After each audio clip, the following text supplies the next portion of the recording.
Consider student A. They study for 33 minutes a day and consistently score in the top 5% of their class.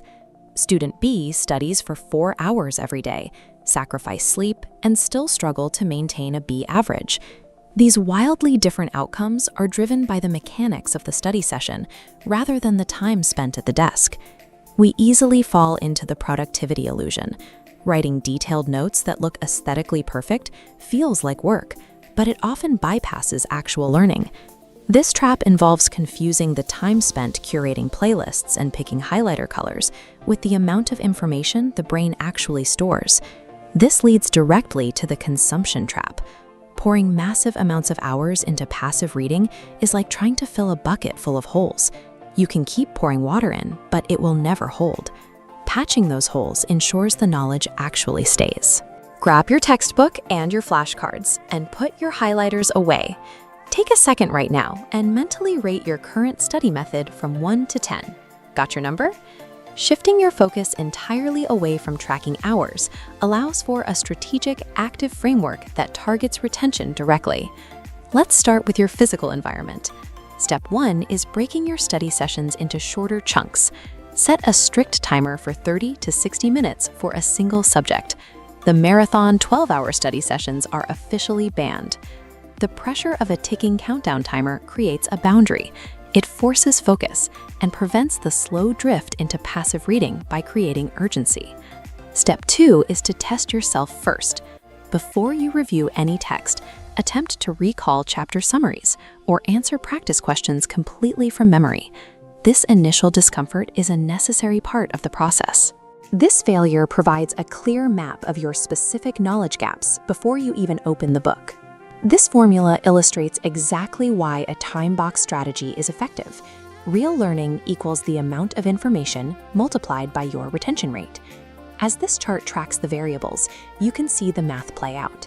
If you study for 5 hours but only retain 10% of the material, you only benefited from 30 minutes of actual studying. But if you study for just 1 hour with a strategy that helps you retain 50%, you have eliminated the wasted effort before the actual studying even begins. Now we execute on that checklist. Step 4 is using active study methods. Passive reading and highlighting are out. Rereading the same paragraph 200 times tricks the brain into feeling productive without permanently storing any data. Instead, you must build flashcards, answer practice questions, or physically teach the concepts out loud to an empty room. True active learning should feel mentally exhausting. Your brain is a muscle that needs training. This intense cognitive exertion is the friction required to force those pathways to grow. Step 5 moves you from rote memorization to deep comprehension. You have to connect ideas together. This diagram shows how that works in practice. By drawing lines between a new, isolated fact and real-life applications or previously known concepts, you build a solid cognitive framework. Because the information is locked into a web rather than floating alone, it becomes significantly easier for your brain to retrieve under the stress of an actual exam. Finally, Step 6 shifts our timeline to the very end of your day, the quick review before bed.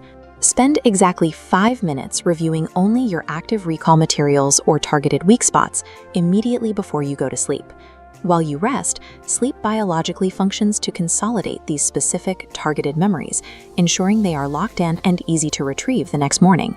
By forcing your brain to work harder during shorter, active windows and utilizing your sleep cycle, you transition from endlessly consuming information to permanently retaining it. Look at your newly completed setup. You now possess a targeted list of weak spots, active recall materials to train them, and a strict, scheduled timeline. Think back to the 1 to 10 rating you gave your study habits at the start of this video. Does your old method still deserve that score, or does it feel completely inadequate?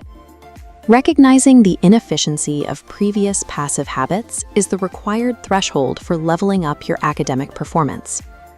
Your challenge is to deploy this exact 6-step framework on your very next assignment tonight.